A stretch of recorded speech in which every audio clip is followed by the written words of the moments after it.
everyone. Welcome to the Cynthia Lennox Show. I am your host, Cynthia Lennox. I am really reveling in my Savage season. I already shared with you that you can name your season, whatever you want to name the chapter of your life that you are in. You're welcome to do that. Now, if you have not named your season, you're welcome to join me in this Savage season chapter of my life, of your life, this Savage season expression.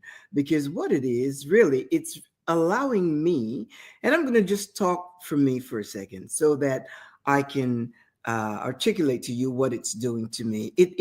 It's me giving myself permission to really augment my authenticity. And what that means is to continue not to dim my light and continue not to make excuses over anything. Magnify my nose. When I mean nose, expand my boundaries if I find it necessary to do that. And just really come into the fullness of who I am. This is not a period where I will be, where I chase anything or obsess over anything. I am not about to grind or hustle. Those days are over. Not even goals and things of that nature. I am positioning myself so that my goals and the things that I desire, I just want to magnetize my goals and watch them unfold in my presence in real time. Comes a place where you know that you know, and it's no longer I believe this or I am trying to manifest this. None of that. It's a place where you know that you belong. You know that you are deserving of the things that comes your way. The things that come your way, you are deserving of it. And what I find is that when you approach life, any situation with that mindset, the universe is not unbiased. The universe is not biased. It's unbiased.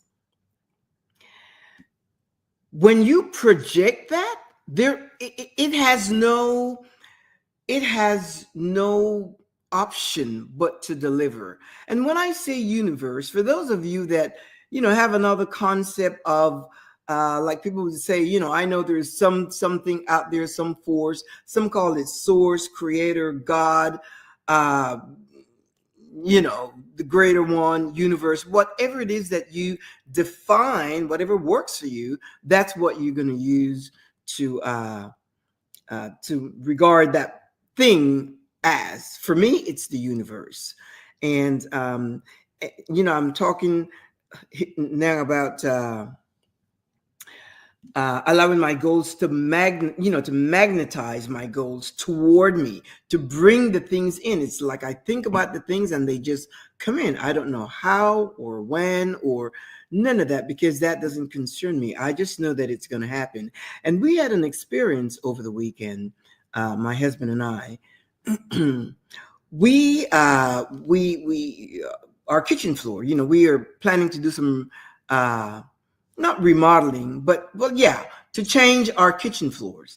About 5 years ago, we bought some floors. We bought some new floors for the kitchen, and we went to this particular store, and we selected the wood type, and very nice. Looked very nice and so forth. So we had them install it. This is 5 years ago. And a few months ago, my husband noticed that it's kind of buckling, like some of the panels, the planks, I guess you call it planks panel, are buckling. And so we just kind of kept an eye on it. And, my husband is not one that he doesn't wait for stuff to get bad. He addresses it right away and fixes things before they break down. So he said the other day, we need to go and we need to replace these floors. So we went to the store. And we thought we would just go in, select the new floors that we want, and do the transaction and have them come out and replace it. So we go to the store and we selected the floor, and nice tile and so forth, porcelain tile. And so we got the salesperson and we said, we want to buy this tile for our kitchen and so forth. And we said, we bought tiles here, not tiles, but we bought flooring here 5 years ago, and here we are replacing it. And she said, 5 years ago? She said, we said, yes. She said, well, that should be under warranty. And my friend, we did not even think of that. We did not even consider or even thought that there would be warranty on the floors at all. So she looked up the file and whatever, and she found everything. And she says, yeah, here you are, 2020.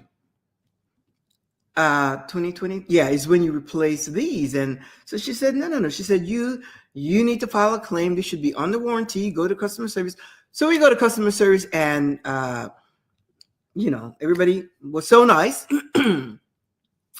gave the information, filed a claim, and then I get a call during the week from the, I guess you call that person an adjuster. I don't know. She's the one that manages the claims for the flooring and things, whatever. So she calls during the week, and she wanted to know how many planks were buckling and so forth. So I didn't even entertain that. I said, let me make this clear. We're not about to replace planks or, panels of tile. We are not about to do that. We are replacing the entire floor because it may be this part right now, but then down the road, you have another area that's buckling, and we're not going to go through that. So whatever it is the manufacturer is going to do, because in our minds now, we are thinking it was a defective product. That's what we put in our minds. And I said, so let it be known to the manufacturer that we are replacing the entire floor, that the entire floor needs to be replaced. So she calls me back after, I guess, a couple of days. She spoke with the manufacturer and said that, okay, they're going to replace the whole floor. And she said, but it has to be from this same manufacturer within the selection of this manufacturer. We were okay with that because it's a huge manufacturer, and they have different types of not only wooden floors, which is what we weren't going to choose anymore, but porcelain, tile, and stuff like that. So, and then she said, they will replace the whole floor, the whole kitchen floor, but the installation is not under warranty because that was only 2 years. And I said, we need to have some clarity on this. And I said, we bought the floors, we bought the tiles, we couldn't have it installed, we couldn't have it without the installation. So we bought all of that from you. And if the panels, if the flooring, the product was defective, then we really wouldn't want to escalate this, and we would want you to make a decision to include installation and everything. The point is, they're going to replace the whole floor, the whole flooring with, they're going to do everything, send out the person to do the measurement, and they're going to do everything, installation and all. Now, we went there with the thought to, we were going to be out, a few $1,000s to replace the floors, because of course we were going to choose something, a little more, higher grade or something else. We didn't want to know what we had. And here we are, it's like money into your pocket. Why? Because first of all, if we didn't get that salesperson that told us, if we had gotten someone else that just took our order and started to didn't pay attention to what we said, that we had it done 5 years ago. If we got someone who didn't care about that, we would have been out a few $1,000s. But we got this particular salesperson that took an interest in us, and she said, no. She said, no, this should be under warranty. And my husband and I looked at each other like, why didn't we didn't even think of that? Certain things, anyway, we just didn't think of that. And then we went through the steps, and then it's funny because once I understood the whole dynamics of it, I got a little, badassish, because I said, it's like her telling me the installation is not covered. I said, no, we don't want to have to escalate this, because You did the job, and if it has to be replaced, we can't just buy the tile and then. So my point is this: here's a goal that we had, a need, a want, a desire, a necessity, actually, that would have cost us thousands of dollars, a few $1,000s, and we just went there, totally relaxed, not upset. We weren't, we just thought let's go choose and then get it in motion to start the installation. And here we are not out a dime.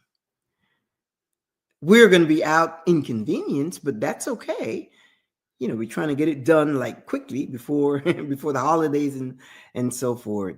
But you see, so when I talk about magnetizing, your goals and the things that you want, the things that you desire, um, it will come. It will come. And we weren't saying, "Oh, universe, make this happen, make this happen." No, we weren't prepared to pay. But the universe works in such a way that you go, you relax, and in our minds, okay, we're going to do this, and it just showed up in a way that we did not anticipate. So you see, this savage season of ours is a time where you just rest. It's a time where you're not compromising. Uh, it- it's a time where you know, and you walk with such a confidence. Remember, I talked about your sexual energy. It gives you a certain confidence, assertiveness, and boldness, so that you can walk with a certain confidence, and instead of projecting force and a lot of effort and all that, what you're doing is you are attracting things toward you. You are attracting uh opportunities, and it's kind of hot in here. You are attracting things toward you. You're attracting things toward you. And that has to do with your goals, the things that you want to do. The main thing is that you understand that you are deserving.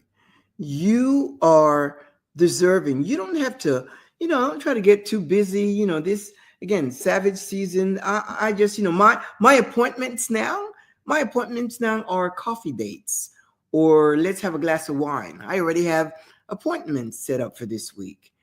And I'm so looking forward to it because they're business, well, business, social, and so forth. And it's just very pleasant.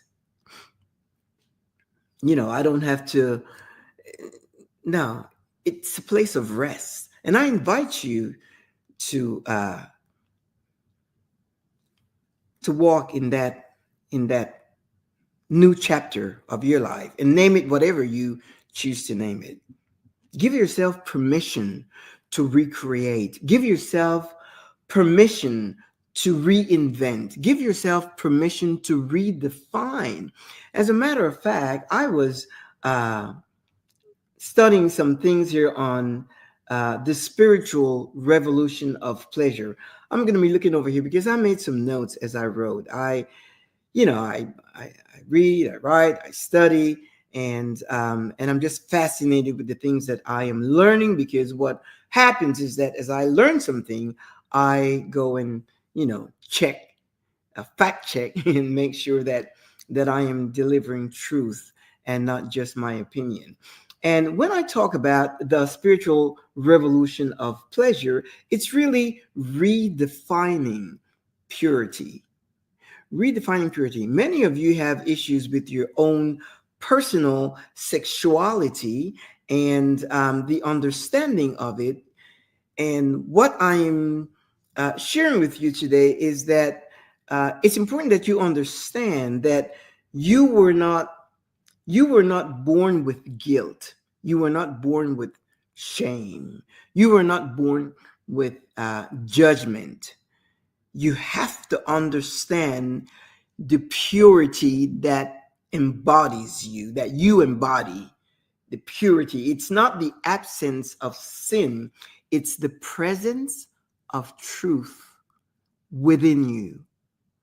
Understand that. And once you understand that, you would understand that, see, we have been taught to be ashamed of our divinity. And you have to see your body as a pure vessel and not hide your desire under modesty or equate holiness with restraint or confuse guilt with virtue. All of that are construct that we have been taught and programmed and indoctrinated. And your body never lies. Your body is not going to lie to you. It brings you to remember what your soul already knows.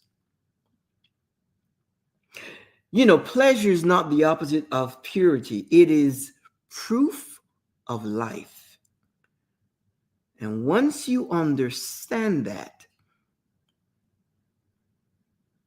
you will look at yourself totally different. Once you have the understanding, what this is doing, my friend, is deprogramming the conditioning that you have had for years. Because your sexuality it's not a sin to manage. It's a sacred frequency. The current, divine current that flows through you to awaken creation itself. It allows you to feel deeply, desire fully, and express freely. Spiritual power in motion. And it's not rebellion, it's reclaiming what's already yours. It is reclaiming what is already yours. Understand this.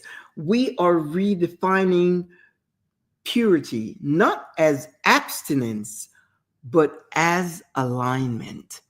Once you are aligned with yourself and know that your the desires and the feel good, the pleasure that you feel in your body, it's not wrong, it's not dirty, it's not bad, but it's pure. It's divine current flowing through you. Your body is not lying to you. It is the truth of who you are. And once you understand that, then you can embrace the truth of you and your sexuality and get rid of the conditioning, because that's what's happened. We have been so programmed and conditioned that it's taken us out of alignment. And what happens is that we have to get into a place of alignment, because when you are in alignment with who you are, things begin to flow.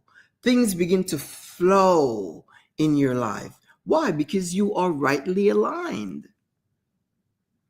If you're not aligned, then you're like over there and scatter, and you have to remember this and perform this way, and you cannot be authentic. Why? Because you are walking in shame, in guilt, in judgment, in all of that. And you were not created. It's interesting. It's important that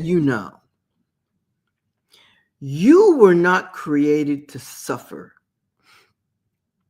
Suffering happens because of lack of knowledge, certain things we don't know, and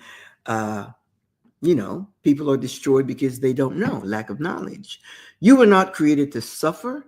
You were not created to have lack. You were not created for pain. You were not created for any of that. Yeah, life happens, but in your mind, if you because you have the ability to reprogram your thinking. you have the ability to reprogram, because remember, when you were born, you were like free as a bird. You didn't have anything on the chip, your computer chip, and everything that's in there now, um, everything that's in there now uh, has been programmed, conditioned, indoctrinated.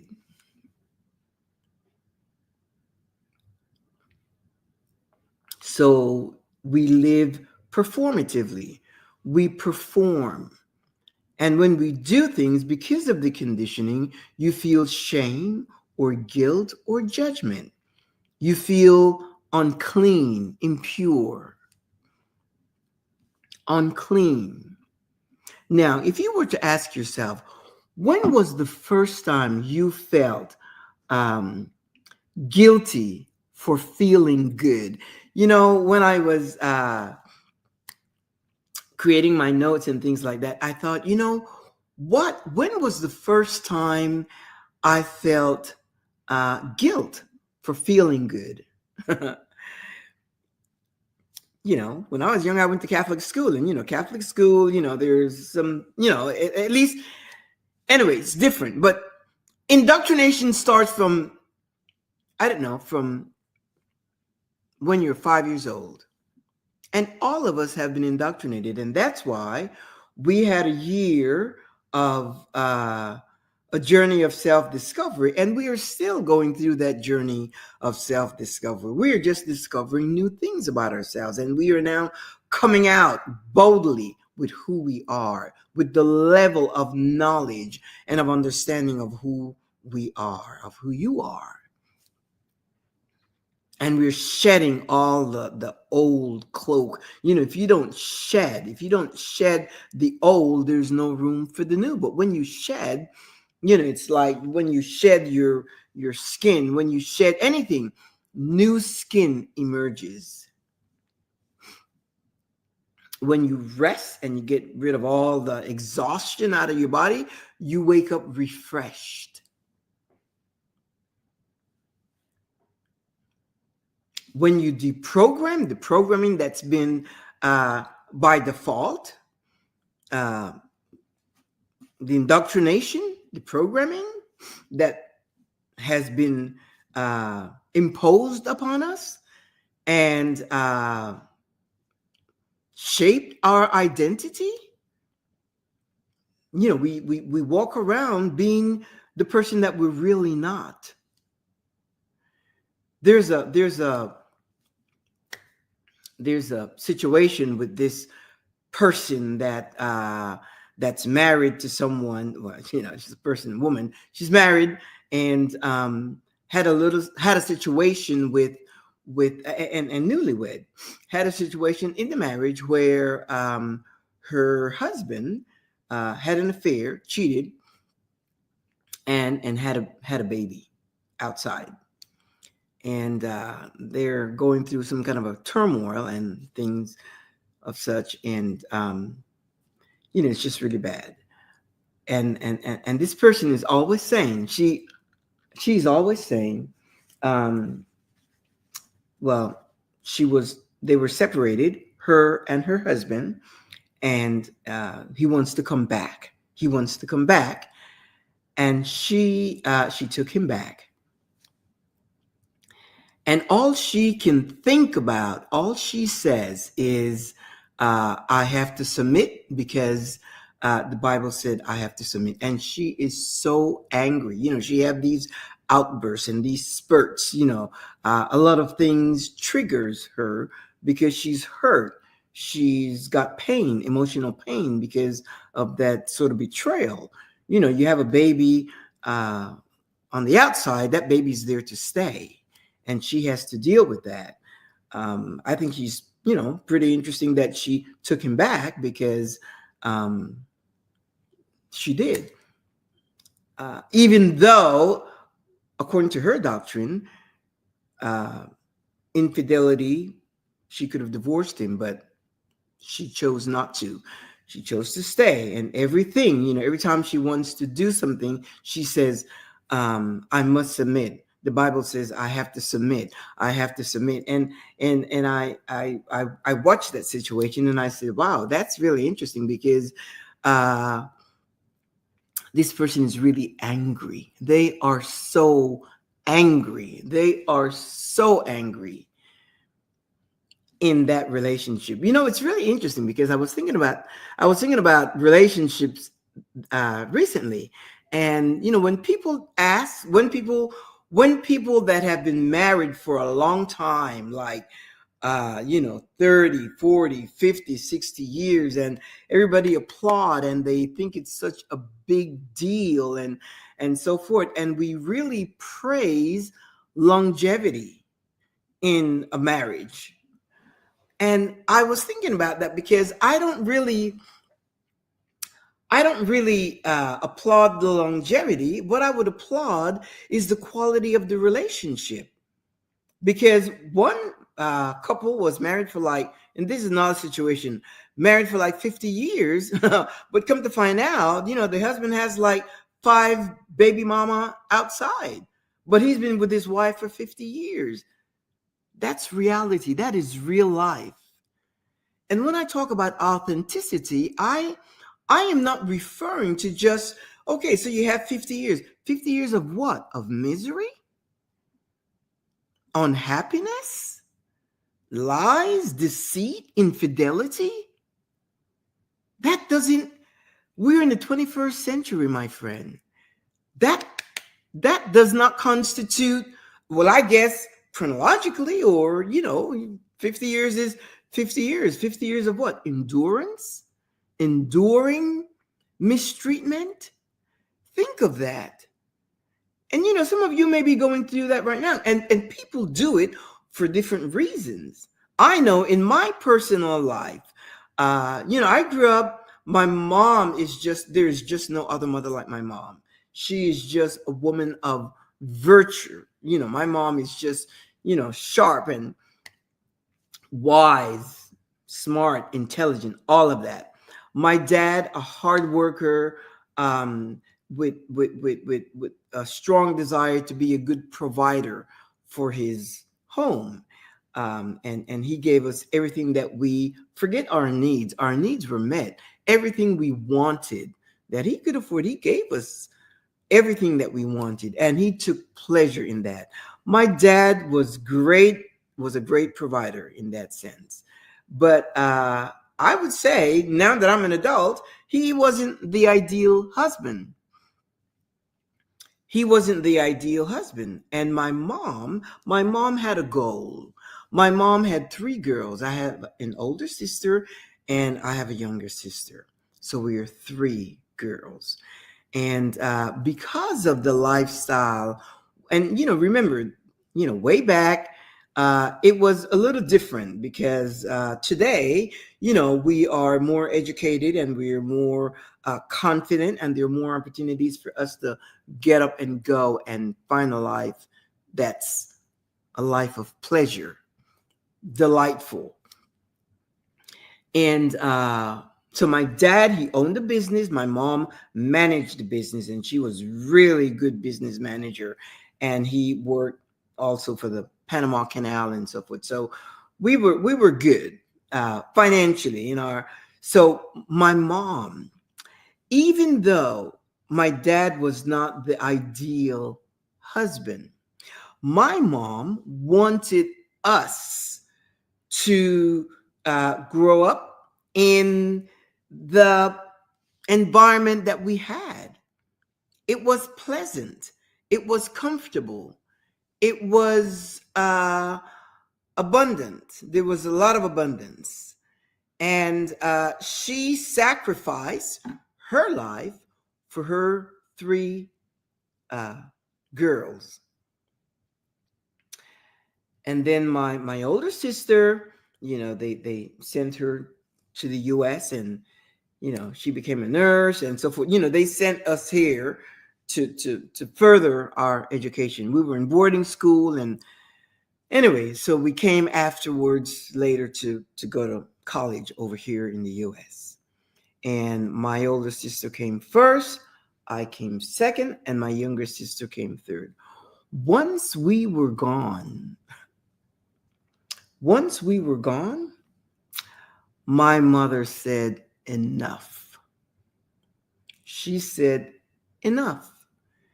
And through a series of events, unbeknownst to my dad, because, he was not always around, she arranged to leave the country. And he didn't find out till about a week later. And my mom said, enough, enough. And what was she saying? Enough of aguantar, put up with, aguantar, that's in Spanish. Enough putting up with this type of treatment. She had dignity, but she sacrificed that for us, her three girls. Why? Because she wanted us to grow in an environment that was comfortable. She didn't want to leave and then have to struggle as a single parent with, well, back then that was not even an option, because that's just not the way it goes. It went, at least in Latin America. So she stayed, she endured. That's why I adore my mom, because that's not something that I would even consider. That's not, kids. If I had 10 kids, I'll just haul all of them and just do whatever. But to go through that type of, mistreatment, no, or disrespect, actually. And after we, she, all three of us came up here to study, and she packed and she came to the US, took out some kind of certification as a baby nurse, not a real nurse, but like a baby aftercare for the baby. And she had clients that were, upscale, and they loved her. And she would, the young woman had the baby, and she would be set up in a room, and the baby, and take care of the baby and so forth. And she made a lot of money. My mom started going to cruises. She went on a cruise, and always going out to shows and to the casino and to a fashion show. She started to live.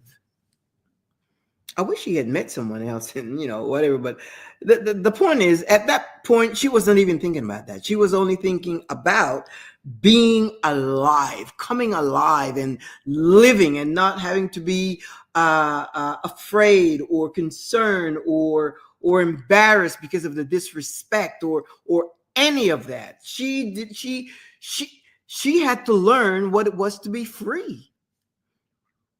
And, I just wish, if I had my mom, then we would be talking about, authenticity and self-discovery and all of that. She was just happy to be free. She didn't have to ask permission. She didn't have to account for anyone. She got her own place to live, and paid her bills, because my mom was very good with money financially.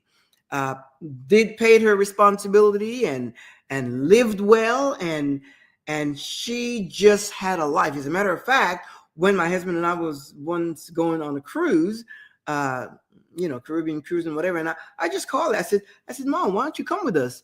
She said, sure. Listen, she bought her ticket and booked booked the her cabin on the ship, and she sailed with us. That was my first cruise, and I got a little dizzy. I didn't have that Dramamine thing, and that was our first cruise, and I got a little dizzy. And she and my husband, they went down there and had some fun in one of the night parties or whatever. I was so happy for my mom. Why? Because the latter part of her life, she became alive. She became alive and start living. She just, and my mom was a beautiful woman. She was a good looking woman. And, but she was just learning to be herself, learning confidence. And I, whenever situations with her, whatever. I remember I would get on a plane and go to, because she lived in New York City, and I would go to New York, and one time she had some situations with some, I don't know, the phone coming in, whatever. I got on the phone, and I was like her advocate in everything, and I loved it. But the thing is, she recreated herself. She reinvented herself. Now, remember, that is like a way past generation. Today we're in the 21st century, and we have so much at our disposition. We have so much at our fingertips that we can get answers to everything in a matter of seconds. My mom didn't have that. And she was not even dependent on like financial provision from my dad. She's like, no, no, no. I'm gonna take care of myself. I'm telling you, my friend, I am so proud of my mom. And if you are going through a situation, regardless of what it is, know that you can just have a plan. And my mom just had a thing of being just smooth and quiet. She moved with quiet confidence. I don't know what they called it back then, but she would just, I remember one time I was, saying, Mom, you got to get this, you got to get, and she's like, no, no, no. She says, let me just know when it's time, because she wasn't one that she would like, run up a credit or anything like that. She would like, she wanted to do things cash, or at least, have the money to pay for it when, and her style was so good. I wish, I wish if my mom would have met someone else, and because she was pretty young at that time, and my mom was ageless, and but that didn't happen, and she was good with that. Well, I don't know, because we didn't have that conversation. She was just happy regardless, because she just picked up and she just went places. She had a lot of friends. I remember one time I said to her for her birthday, I said, Mom, pick a friend. I said, any friend. And we're sending you to the Bahamas, you and your friend. Pick any friend. And she picked this friend, and we sent her to Newport, I think, Bahamas, to the Bahamas, and for a week. And, we booked the room and all of that, and she went there, and she had her own spending money to go to the night shows and the casino and all that in the Bahamas, and she had a fantastic time. She was not afraid to move around. If my dad, when she was with my dad, she couldn't do that, because that whole generation, that whole mindset was totally different. She had to rewire her mind and come to the place where she understood her freedom. She had to learn her new freedom, and how to enjoy it. And when I share with you about uh, redefining yourself, your freedom, your sexuality, your purity, and know who you are, so that you can walk in that uh, authenticity, knowing who you are. That's your revolution, my friend. That is your revolution.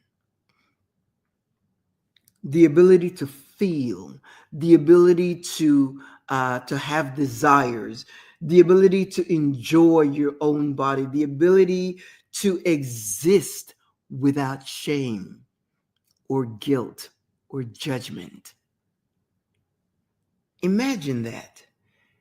You are existing without guilt or judgment or shame, and also without fear, because a lot of people are governed by fear. Fear. Healing your sexuality is not about becoming someone new. It's just going back. It's remembering to who you were originally to begin with, returning to who you are before, returning to your divine self before you were conditioned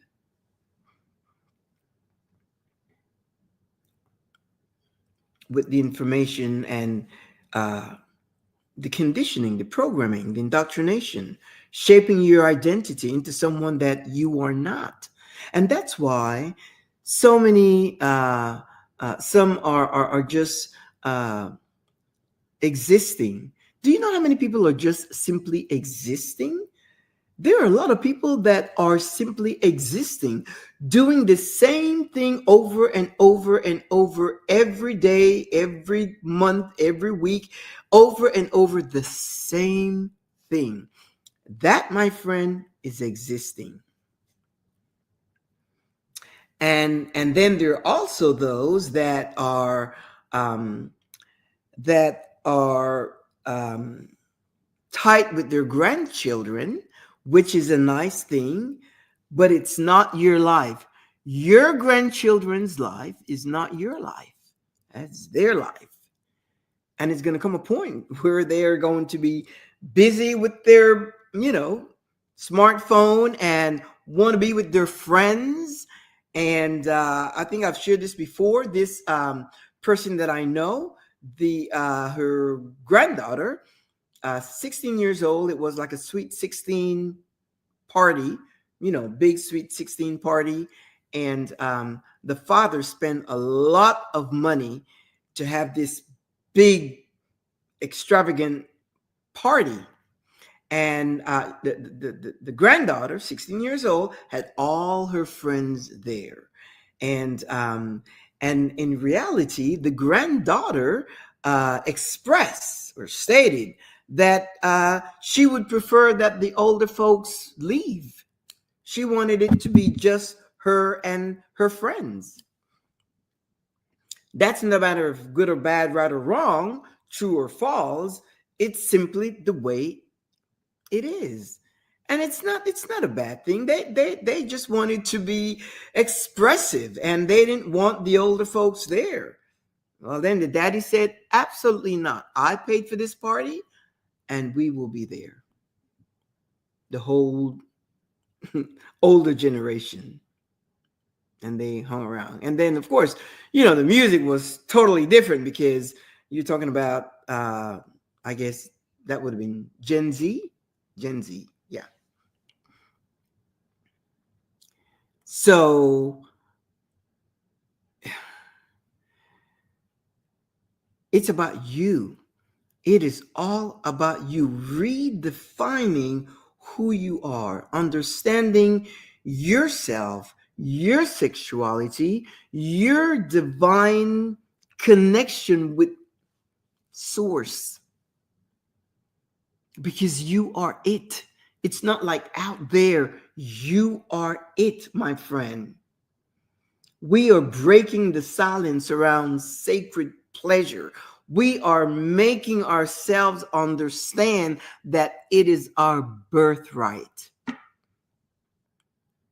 It is your birthright to embrace all of your divine purity and the sense of self and your desires and your understand the nature of who you are, free from guilt, free of fear, judgment, shame, because those are very powerful influences on our lives, especially those that grew up under strong indoctrination.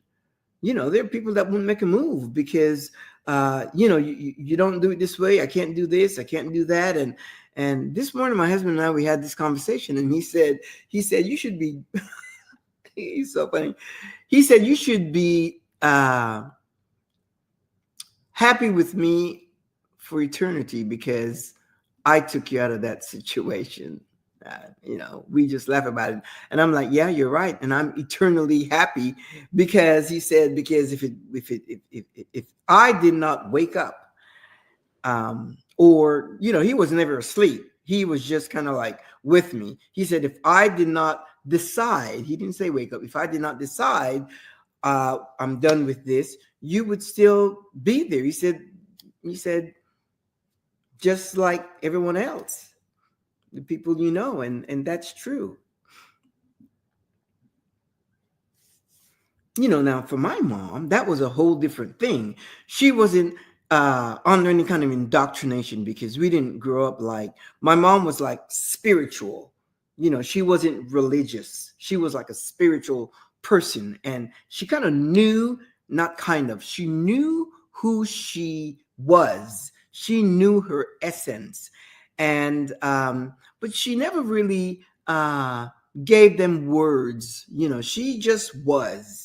She was herself, and she had this quiet sense of confidence and assertiveness. It was just beautiful to talk to her. And she was kind of like a no nonsense kind of person, but she was funny and she could laugh, and we had such a great time. She and I would call her, I used to call her Corazon de Melon, which is like my little melon heart. Doesn't translate the same. And we would be on the phone for like a couple hours just talking, talking, talking. She knew who she was. Even back then, that generation, she knew who she was, and she embraced her freedom. She embraced her desires, the things she wanted to do. And when I say, I'm sending you to the Bahamas and whatever, she went, she had her money, and she could go to the casino because she enjoyed that. She would put a little $5 in them, whatever she did, and just have a good time. She just enjoyed that. She wasn't playing to win. She just, well, when I say she wasn't like gambling, she just was having a good time. Her and her female friend. It was really amazing. Now that I'm sharing this with you, I'm thinking back and I'm like, wow, that was really worthy of admiration, because coming from that background, and then you come to a big city like New York, and live such a wonderful life. The last half of her, the last years, I would say, of her life, it was fantastic. She had a beautiful life. And I'm saying that to you, my friend. Don't just exist. I don't care what the situation is with you. Just don't exist. Even if you are not able to get around, get online and find something to do. There's so many opportunities online that you can get involved in. You can start some kind of a thing, or helping people, or you can really have a great life. There are a lot of people on social media that I'm seeing that's really, there's one girl in particular, and that I really admire, and she talks about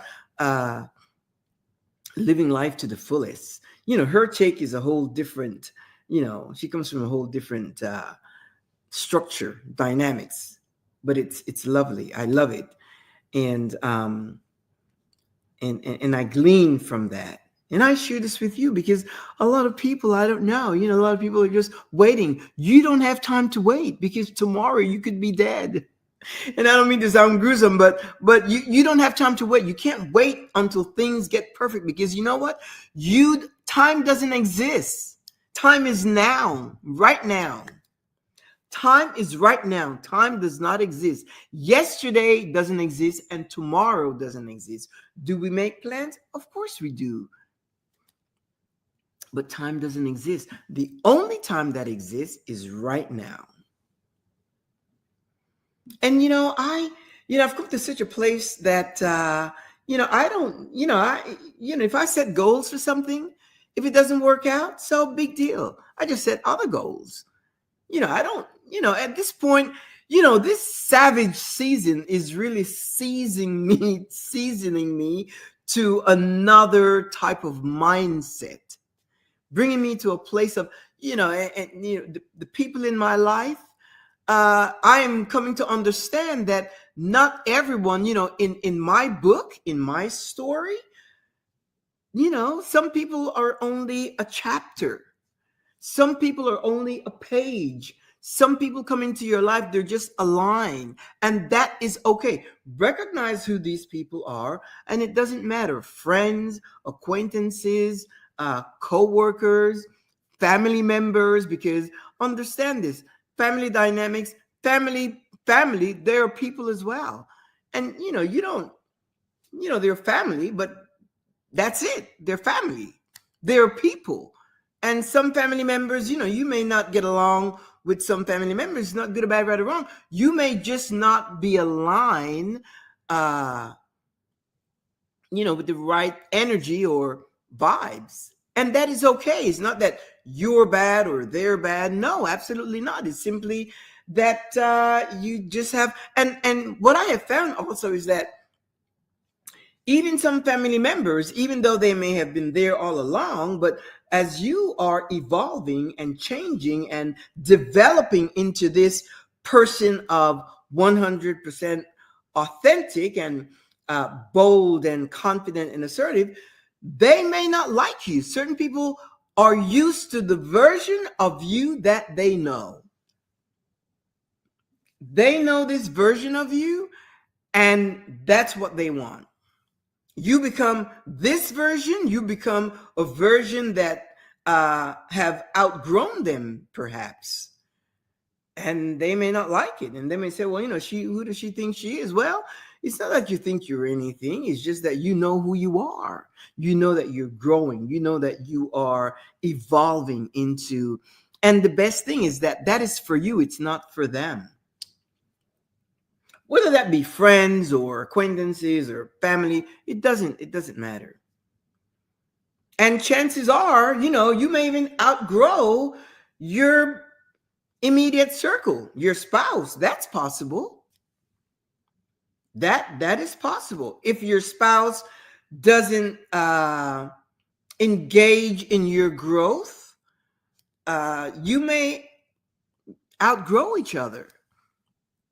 That's why those vows that says, to honor and obey till death do us part, that it could be a physical death or it could be death of a relationship. That's a hard pill to swallow. That's why I said a marriage that has longevity doesn't mean, to me, it doesn't mean a whole lot, simply because if there is no quality, if it has longevity, but if it's longevity, years of suffering, years of tolerating, years of disrespect and all that, then 50 years of marriage means absolutely nothing. For me, it's the quality of the relationship. If there's respect, then there's love. There is attention, there's affection, and there's fun together. There's adventure and spontaneity and joy and all of that. That's what we should all desire, or that's really what we all desire. Because if you get into a relationship, or even the relationship that you're in now with your husband, you want to be able to do fun stuff. You want to be able to enjoy each other, not just in your intimate moments. In your intimate moments, you want to really, just be intimate and be yourself and so forth. But outside of that, you want to be able to sit and chat and to have conversations and to have, experiences together that you can share and enjoy. So it's not just 50 years of being married. There's no, for me, there's no accolades to that. There's no, I'm not about to clap for that. It's great, but if it's, it's like my mom, she had a few years married, and her joy was in raising 3 girls and getting them off to college. And after that, she says adios. And I salute her for that. I respect her for that, because,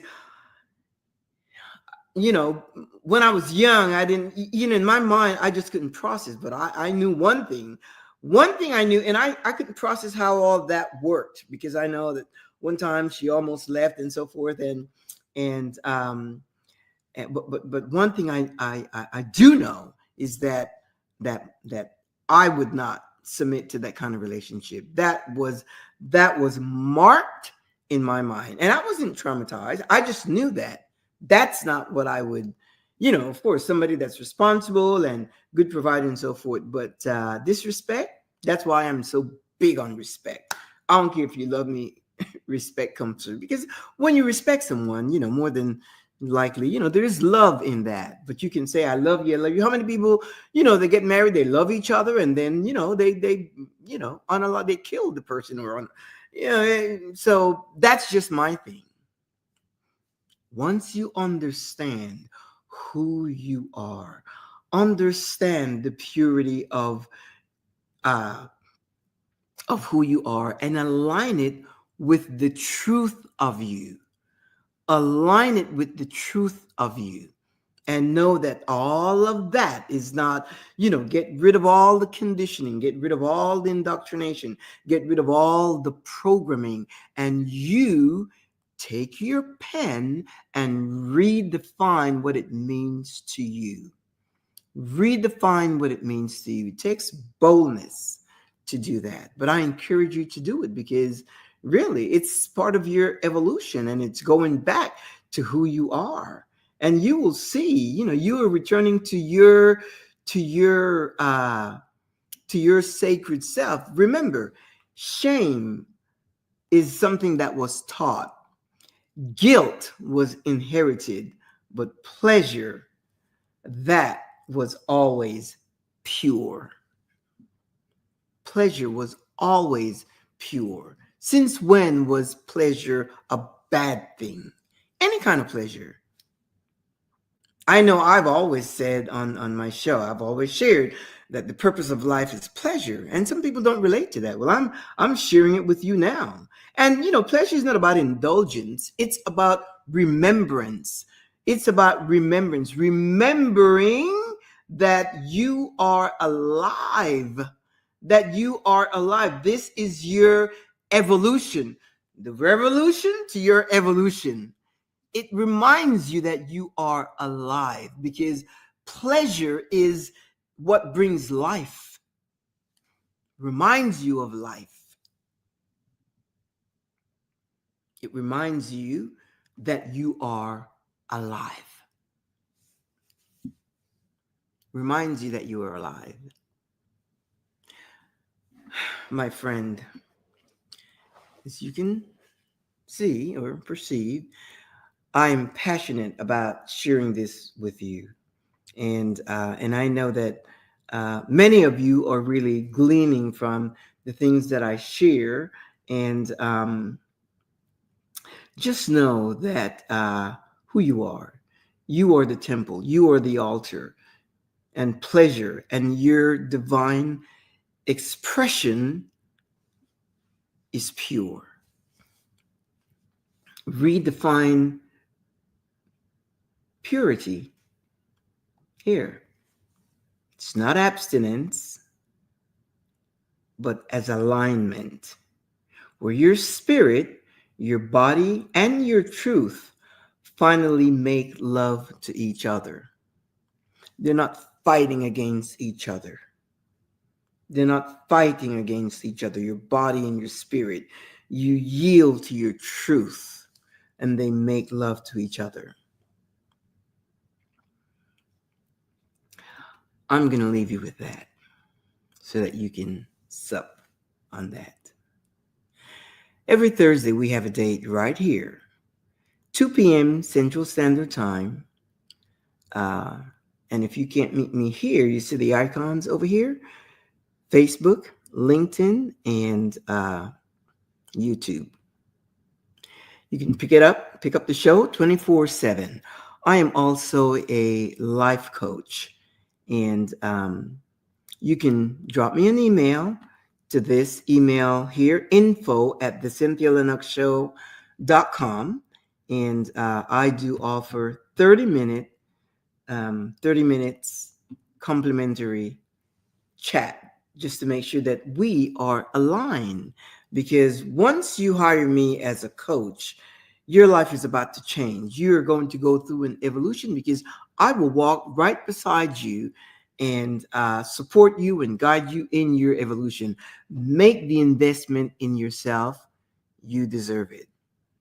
I will see you next week, same time, same place, same channel, with something new. Ciao, amigos. Have a fantastic weekend. It's going to be wet over here in my side of town. Whatever you do, just make it fun. Enjoy.